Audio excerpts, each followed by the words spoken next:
Hello, hello, hello, and welcome to our Money Mindset Masterclass. My name is Stacey Dudley, and I'm so excited to be joined by my wonderful business partner, Gemma.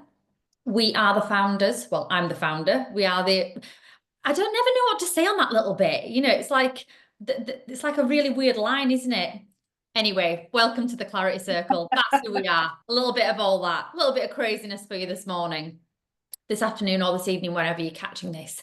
If you're catching this on replay, please do give us feedback, or email us life@theclaritycircle.co.uk and ask us questions. Come and join our community groups. We have a Q&A thread in there and we do many, many lives. Just to give you a little bit of a background about me, I'm a single mum to 4 boys. My eldest is 20. Then 14, and then 9 and 7. And in true mum fashion, I have one at home today because he's not very well. And that's real life, isn't it? So today we're here to talk about money mindset. And I'm going to hand over to the lovely Gemma to introduce herself. And yeah, we'll get cracking. Let's create some true transformation. Hi everyone. Hi. Yeah. So my name is Gemma, and I am a partner with lovely Stacey in the Clarity Circle, as she said. I started my journey back in 2020 when I decided to, long story short, decided to stop drinking for quite a while, and it changed my life so much that I started off as a sober coach. And then went on to do my Reiki, my yoga, my chakra balancing, and lots of other different things. And now I'm an aligned lifestyle coach. I did the Clarity Circle life coaching diploma. And yeah, so now I've ended up here with Stacey talking about money mindset, which is really close to my heart because my money story was tragic. And I would block money coming to me left, right, and centre. Constantly, all the time, and it is a lot about the story that we tell ourselves. So that is what we're here today to do, to try and help you to unblock the money coming to you because it wants to be there. Yeah, 110%. And as we go through these exercises, and what I want you to do is be completely open to receive. Because if you're not willing to open yourself up to a new possibility, to step away from any opinion or judgment, then the only person that's going to be stopping anything happening for you is yourself. And within the Clarity Circle world, we call that resistance. So something that is holding you back is resistance within yourself sometimes. And when we learn what that is, we can literally go under it, round it, through it, and push ourselves into what feels uncomfortable, but into, the truest form of light that we want. And one of the biggest topics, because this gets me really passionate, I can give people all of the tools that they need to become an incredible coach. Follow the method. We can teach them energy alignment. We can give them all of the business tools and skills. At the moment, we're offering a 2-week free trial on the platform that we use that's changed our business significantly. But money mindset is at the root of all of that. And you're never going to get past the knowledge without uncovering exactly what is holding you back with the story that you are telling yourself. So Gemma is going to kick us off with a wonderful exercise. Yeah, I just thought we'd do just a quick, like an icebreaker exercise, just to allow us to be, like Stacey said a minute ago, just to become a bit more open. We're not going to do like a full meditation or anything. It literally is just to start becoming aware that if we're open to receive, then it's gonna come to us, because a lot of the time I would also be open to receive it and the money would be coming in, but I'd be so worried about it not coming in again, and it would go out just as quick as it would come in. There's a funny meme that I actually saw the other day, and it was a car going like 1,000 miles an hour down the road, and the meme was my bank account receiving and putting out money or something like that, and it was zoom straight through. That's what it used to be like for me. So yeah, so just to open up our minds and our hearts, I want you to just maybe just take a couple of deep breaths. You don't have to close your eyes or anything, just, shift your body around, take a couple of deep breaths, and think about a moment where you most felt alive and abundant. I'm not talking financially here. It can be financially if you want it to be, but maybe just a time when you felt really loved, like maybe a time that you'd accomplished something that you were really proud of, where somebody else was really proud of you, where you just felt really abundant with love, abundant with money, abundant with time, abundant with the things around you. And just capture that feeling.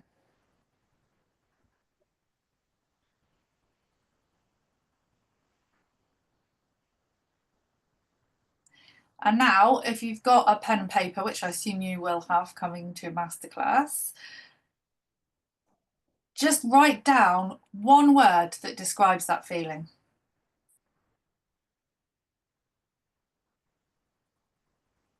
For the people on the live masterclass, you can share it in the chat if you want to, one word.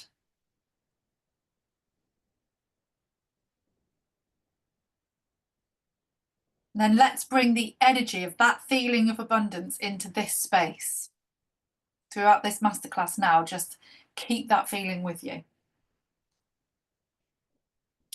And then for after the masterclass, if you want to write down as a journal prompt, just describe a memory where you felt truly abundant and alive. What did this teach you about the energy of abundance? Because it is,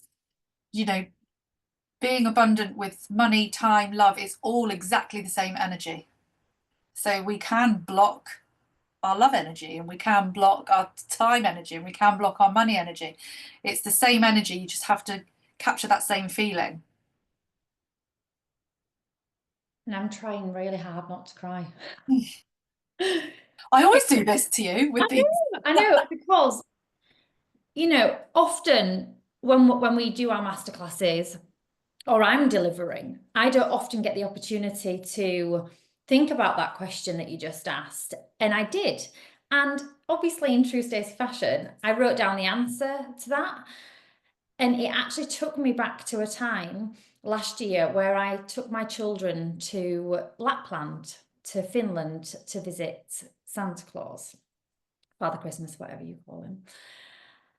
And I remember booking it and being like so excited and doing everything, but obviously worried and panicked, thinking, oh, I've got to do this. It's going to be what they're going to do when it's freezing and it's minus this and all those things. And the night before I was going, I got myself worked up, a bit of anxiety, going all that way alone with 3 boys. My eldest son didn't come. And that was another thing, because not having another official adult who's 18, 19, it really changes things, doesn't it? So it's just me and the 3 younger ones. Anyway, we were flying at 8 a.m. and I packed everything done. And then about 10 p.m. I went to get the passports out to get in bed, and one of my children's passports weren't there. And we're not talking a 24-hour in Lapland here. We're talking a 5-day trip, thousands of pounds I'd spent, right? And then on top of that, at least a couple of thousand on all of the clothing, the skins, the Christmas pajamas, all these other bits of wonderfulness that I'd added in. And I couldn't find his passport. I literally ripped through the entire house. I tipped everything out, couldn't find it. 2:30, I drove to my office, which is about 20 minutes from the house. I went through the office like it had been burgled. The lady that shares the building with me said, oh, somebody's in the building. And I'm like, it's me. I can't find the passport.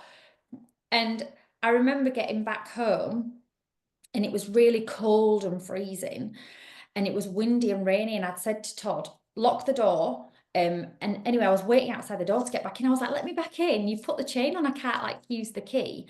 And I remember getting inside and feeling this feeling of safety and warmth. And I said to him, it doesn't matter if we don't go, because we've got warmth and we've got a home and we've got our health and we've got each other. So that was the first time, that feeling, because, you know, when I was 18, I was homeless with my son. And, you know, not being, you know, I was in a hostel, I was put into this hostel, and there was all different walks of life of people in there, and it was really scary, and like the noises, and it was just not a nice time within my life. And that feeling of safety of coming back into my own home with, I said, it doesn't matter. And he was like, well, you know, we'll lose all the money. And I said, it doesn't matter, you know, it's okay. Anyway, I said, let's just go to bed. That we'll wake up in the morning and we'll address it then. Literally got up about 7:30, started looking through the house again, found it in a bag that I'd already looked in. Right, 8:15, walk line at 8. First of all, for some reason, the university didn't want me on the motorway at that time. It was a bad night, it was windy, it was rainy. For whatever reason, I wasn't meant to get on that flight. The next thing was, how on earth am I going to do this? Because the kids are crying. So like, we didn't wake up in the night and go. And I'm like, Mom, we got it wrong. It's tomorrow, not today. And I'm panicking, thinking, what the hell am I going to do? And Todd's old enough to understand. So he's like, crying's not going to help you, Mum. And I'm like, I know, but I need an emotional release. Like, leave me. Anyway, I went online and I found flights that afternoon at 2:30. So literally we had to get in the car and go for £900 for all four of us. There is never any availability on these flights to Finland, ever, to Levy. It is just rammed. And even if it isn't rammed, you know, they're £3,000-4,000. You know, some of them skyrocket at that time of year. The second week of December. Booked the flight, got in the car, got to the airport, sat on the flight, and that's the feeling.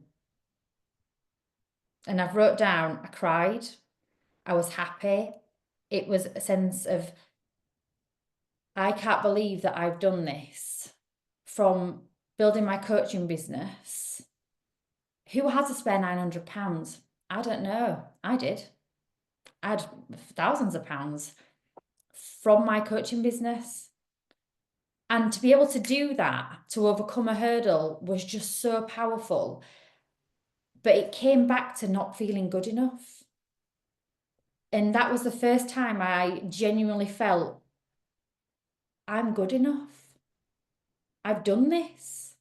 I've done this. And I'm like, I'm trying not to let the kids see her on their iPads. Like, and that feeling of abundance and joy connected me back with the money mindset, because it was about the money, but it connected me back to the feeling of not being good enough. And the story that I was telling myself when I've tracked it all the way back is that I was never going to be good enough to have anything like that in my entire life.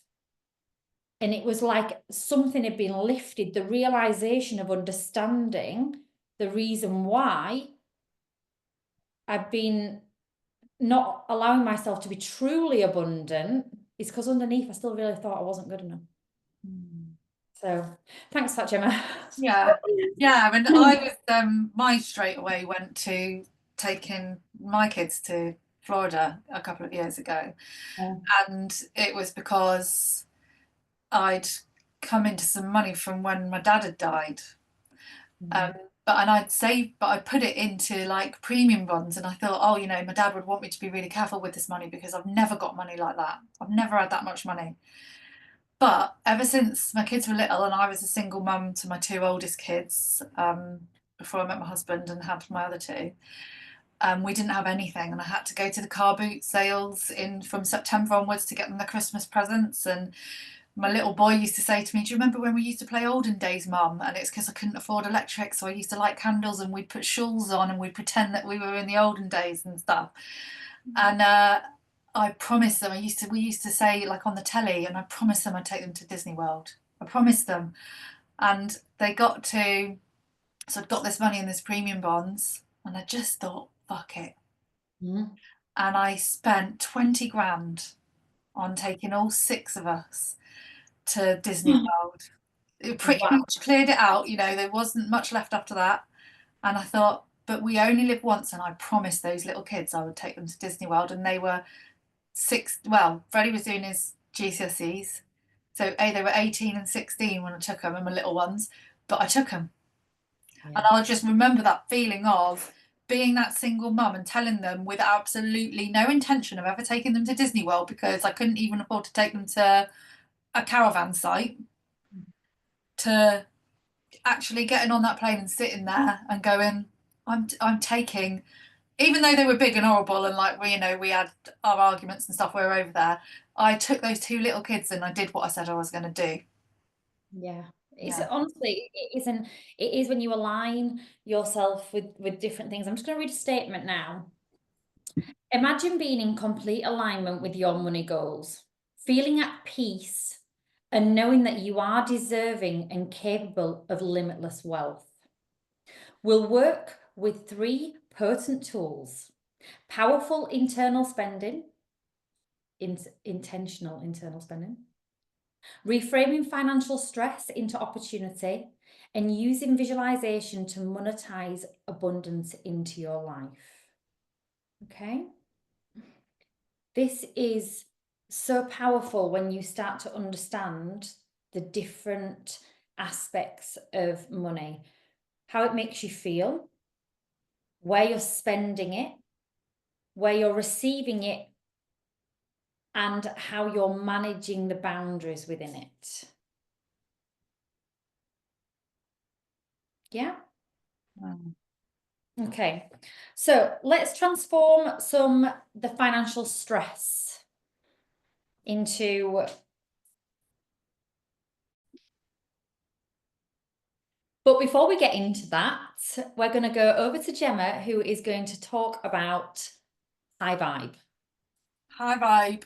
Well, we're going to talk about intentional spending. So how to make our spending a bit more high vibe, because a lot of the time we're actually really worrying about spending money, or we're thinking too much about spending it. We're thinking, or we're not thinking about spending it, we're just spending it without. So we need to make our spending intentional. And that isn't like, by saying that, I don't mean making it boring, because I am not about that at all. I love spending money. I literally love it. But when we get intentional about it, we start sort of realizing why we're doing it. And are we spending money because it's giving us a hit of dopamine?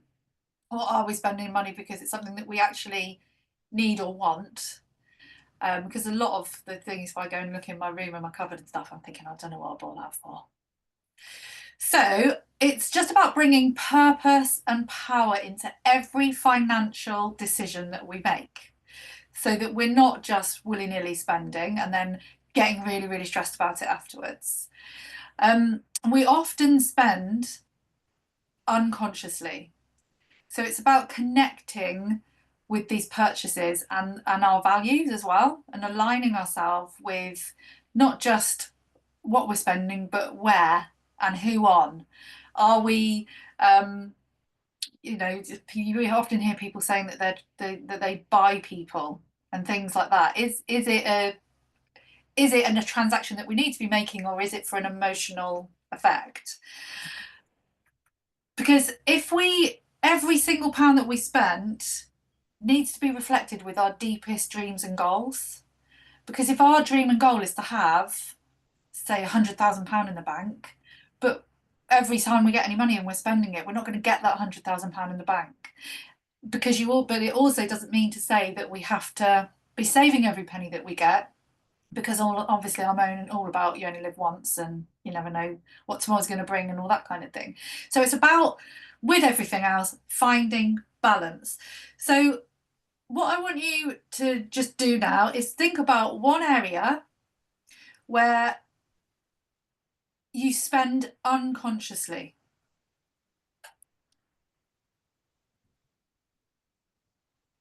So just one area in your life where for me, it's definitely probably like on TikTok or clothes shopping, or online. I would say for me, I'm an absolute marketeer's dream when I'm scrolling through something and I'll go, oh look, that cream's going to make me 10 years younger, I'll just quickly buy that, and I very rarely think about it before I've bought it. And it's usually low level price tickets as well, like, oh, it's only 20 quid, or it's only a 9 quid, and I'll just buy it and I never need it. For example, I bought this thing that you can lie down and put behind your neck, and it's supposed to stop you from ever having a hunchback, and I only bought it because chiropractor. I don't even know if he was one, but the guy on TikTok that was claiming to be a chiropractor was really fit, and he was selling this as, you know, it will completely straighten up your posture. And I was like, well, it's only 12 quid. And never even once, I don't even know where it is. I've never once used it. That is a part of my life where I would spend unconsciously on things like that. I'm a sucker for a fit chiropractor, apparently. I mean, I'm not gonna like say anything about that, obviously, but I mean that dopamine hit of you watching him on that video definitely is playing a part, isn't it? You know, so boundaries and 100%. control. That's what I mean. I'm a marketeer's dream, but I've learned that this is where I go, you know, not go wrong, but I waste a lot of money spending between 10 and 20 pound on things that advertise that they do great things and don't. So now I've learned to make the decision conscious. If I still need it tomorrow, I'll buy it. Yes, the lovely list. Mm. So use the lovely list. So get a piece of paper and write at the top, lovely list. When you want to buy something and you really like it and you want it and you're like ready to do that impulse buy, write it down on that piece of paper. Okay. If within 24 hours later you do want that, tell yourself, okay, I'm going to buy that on Friday. Okay. So give yourself 1 day a week where you purchase things. Mm. You will soon start to realize the things that you actually tick, that you buy and cross off, because in our energy body, it's that the vibrational frequency just spikes and you want to go for it. It's that time when you get that high vibe music on and you're like, Yeah. but the only way that we can control that is by being aware. And if you use this method, the lovely list method, it's going to change things for you. Yeah. And what I do is, as well as I do exactly the same thing and leave things in my shopping basket and stuff. If I'm on Zara or ASOS or anywhere like that, I'll put them in my basket. And then once I've got loads of things in my basket, I go through the basket again. Do I really need this? Yeah. Do I really want this? I made a massive order on Next not so long ago in the Next sale. But then because the sale items take ages to come, they didn't come for 3 weeks. Sent every single one of them back. So I'm like, I'm not going to wear any of this till next summer. Yeah. Every single thing went back. So just think of one area where your spending feels out of control, as in you're not consciously spending, and visualize shifting that area into alignment with your true values. So your true values are, what are your dreams and goals with money? And does spending this align with that? Is it moving you closer towards that? Is it something that you really need or want? Because sometimes we don't always have to spend what we really need. Sometimes we might really want something, but do we want that thing more than we want our dreams and goals in regards to how much money we would like to be bringing in, how much money we would like to have in the bank? I like to call that the buffer zone. If I go below a certain amount of money in my bank, I'm going to start feeling out of control. So I used to pick, so for example, when I was on my own with the children, if I had less than £200 in my bank, I would start panicking because that was my buffer zone, because of times when I'd run out of electric or not been able to buy food. So I used to imagine that the £200 was like a zero. Now my buffer zone's higher than that. Yeah. I still get the same feeling when I go below it, even though I've got a lot more in there than there was before. You see? So does whatever you're about to spend align with your true values as to how you want your money story to look? And then a journal prompt for this for afterwards is, identify one area where you spend unconsciously and what would it look like to bring that spending into complete alignment with your values and long-term dreams. So if you're watching this on recording, hit pause now Pause and it. Yeah. this journal prompt.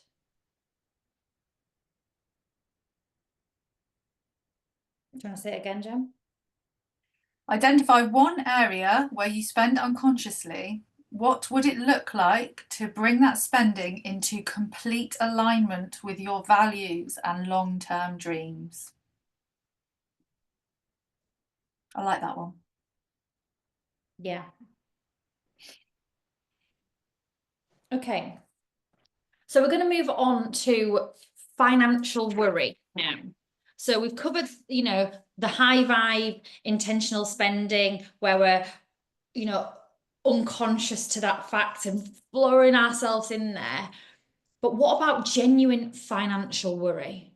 When you're really worried about something that I significantly encountered more than a few times in my time, and it kind of became a pattern. And the pattern that came with that, I had to uncover in order to stop it. Okay. So I want you to think about a financial worry you have right now. Instead of letting it drain you, we're going to turn it into a powerful insight.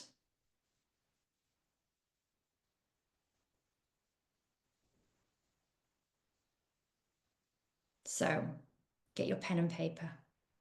Write down one financial worry that keeps coming up for you. What new opportunity is this worry revealing? Could it be asking you to set boundaries, create a plan, or take steps towards something that you desire? Write down one financial worry that keeps coming up for you. What new opportunity is this worry revealing to you? Could it be asking you to set boundaries, to create a plan, to get into inspired action, or take a leap towards something you desire? Okay. You want to press pause on the recording if you're recording now.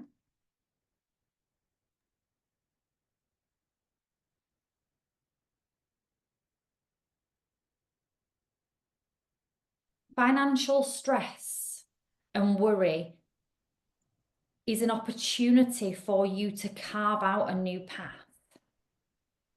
It's a hidden way of seeing something that's maybe not working for you anymore and things need to change. Are you asking for help and support if you need it? Are you checking that all of the avenues out there are available to you? Is it that you're not bringing in enough money? Is the job role that you're doing right now not suffice, not helping you start to move forward to the life that you want to truly create?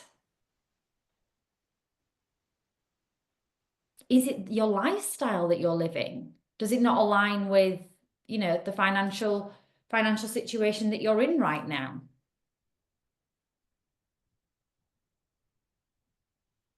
Immediately, the financial worry is a beacon of light for you to look through the lens at what's going on in your life. The only way you can do that is by truly looking through everything. Start with the bank accounts. I know it's scary, but you have to get honest and open with yourself. I know, especially when you do this, it comes with so much feeling of guilt and shame, but that's okay. That means you are human. You're accepting of the decisions that you've made. There are things that you can do to help you move forward. The first thing is start going through all of your accounts. Notice where spending's happening. The second thing is go through any direct debits or payments that you have. One of the biggest ones for me that I did was I actually cancelled my bank card, because now in this day and age, everything that we seem to pay for is a reoccurring charge on our bank card. It's not necessarily a direct debit. So sometimes you don't know if something's actually going out. And by cancelling that, then you would get a notification or an email saying your payment's not gone through. At that point, you then can say, I actually didn't know I had this. Sorry, I'll make this payment, but can I cancel, please? It's allowing you to gain awareness in control yourself. Okay? Then ask yourself, do you need this? Is what you're paying for? And I say this with so many ladies who are in all these different memberships. Is the membership that you're paying for going to move you close to your dreams and desires? Is it? Because if it isn't, then let me tell you, no one gives a flying fuck if you cancel it. The only person that has an issue is yourself. And the story you are telling yourself about it. And what you have to say is, I'm not going to abandon myself anymore. I'm taking full control of my financial worry, putting a light on it and allowing myself to move forward. If there are any questions in that aspect, please do use the Q&A thread, like I said. You know, go into the group. We need to look at a new approach to these challenges. And the way that you can do that is by decluttering. Go through everything, get rid of stuff. First of all, whatever purse you carry around with you, empty your purse. Get rid of everything that's in that purse that's not meant for you. If it's full of receipts and it's cluttered, put those receipts in an envelope in a drawer if you need them. Get them out of your purse. In order to receive and in order to give, you must have a clear space to do that and carry the purse intentionally. And I'm going to hand over. Otherwise, it's stagnant energy. Very. So this is what I learned very quickly about also holding on to money too much. Money is an energy, it needs to flow like everything else. And if you have too much, I'm not saying don't save money, but I'm just saying if it's stagnant, if your money story is bad and you believe that you have to keep hold of this money, otherwise you're not going to survive. That's stagnant energy. So it does need to flow as well. Yeah, and that's the form of giving and receiving. And money is the middleman of our dreams and desires. It's the middleman. It's the exchange, right? It's the energy that goes with it. It comes and goes as we connect. If we know what we're doing is intentional to move us closer to that dream, we're going to do it. Okay? Same with, like Gemma said, about holding on to money. It's very different if you're saving, for example, for a deposit on a house. Yeah. It's like, right, okay, hang on a minute. I'm going to put 60% of that little chunk that I've got into that savings. This is what we're going to live on now. You need to be realistic. Don't put 100% into that because you'll feel in a place of lack. You should feel, right, yes, I'm a little bit closer to my goal. Yeah. But you still need to you still have to live. And this is a huge one. You cannot say, we're not going out this month because we're saving for this. No. If it takes you an extra month longer, you have to do that. You have to live every single day. You have to be able to go, for a walk, to meet a friend, for a walk or a coffee or whatever you want to do. You have to be able to, even if it's getting on a bus and just going on a bus ride, getting on the train. I love just getting on the train, first class, albeit, yeah. Okay, fine. I'm not going to lie. I love it on first class. And taking the journey, quite a few stops. Some of the scenery is incredible, just with a coffee. It really clears your head. I mean, people might think I'm a bit of a weirdo on that, but I don't really care. The day that I let go of people's opinions is the day that I became free. And I'll say it again, opinions are like assholes. And everyone has them. I think that saying's made it into every masterclass we've done so far. Yeah, I love it. It's a good saying. Oh, I think it's amazing. So I'll hand over to Gemma. So now is the fun bit. This is my favourite part. So we're going to start doing some visualizing to create limitless wealth for ourselves, because it is limitless. Everybody's got a different idea of how much money is a lot. A lot of money to one person will be a completely different amount to another. I can remember saying, well, if they're already a millionaire, why are they working? And it might not be a lot of money to them, but it was to me.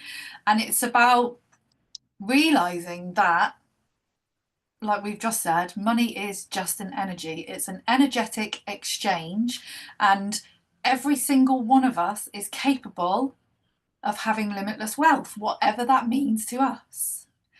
And yes, I've been guilty in the past, and we all have, of seeing somebody that earns a lot of money and thinking I would never be able to do that. It's bollocks. Because they're just people the same as us. Mhm. Yes, some people are born into money and some people inherit things, but unless they've worked on their money story, and unless they've, I know a lot of people, for example, in my hometown of St Ives in Cornwall, tiny little town, a girl a couple of years younger than me won £1 million on a scratch card. She's got no money now. She didn't hold on to it because unless you are, like you say, using your money for the purposes, it will go. It doesn't matter. You see people that are millionaires and then have nothing. And it's mostly to do with their money story. So we're just going to do a little visualization to finish off. And we're going to create like a magnetic vision of our future. So take a couple of deep breaths again and close your eyes.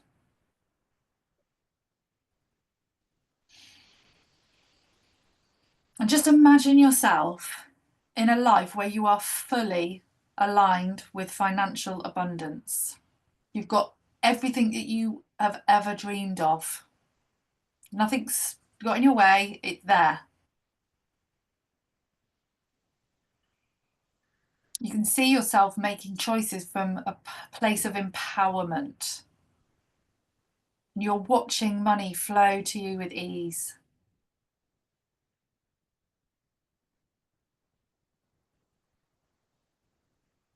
You're spending your money on what you want. You're walking into the shop that you want to walk in. You're eating at the restaurants you want to walk at. You're traveling to the places that you want to travel to, because how you are going to get money is not an issue. It just flows to you naturally. Visualize yourself with your goals achieved. You feel confident. You're joyful. You feel fulfilled.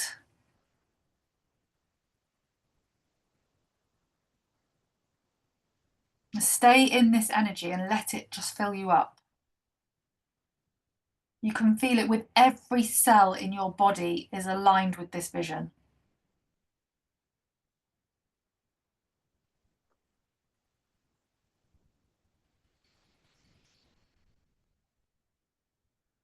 Take another couple of deep breaths.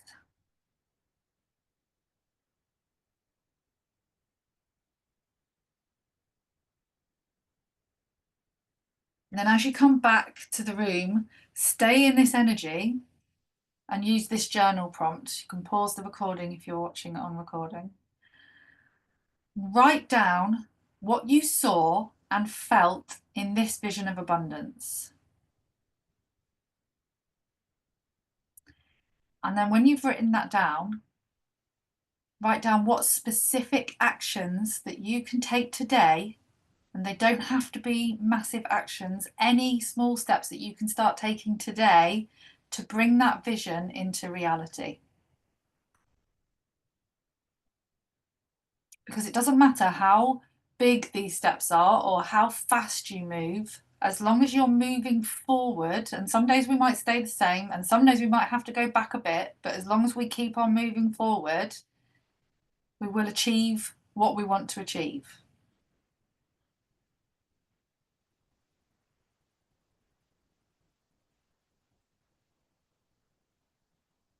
And then you can also come back to that exercise whenever you're feeling a little bit, we all have feelings of lack.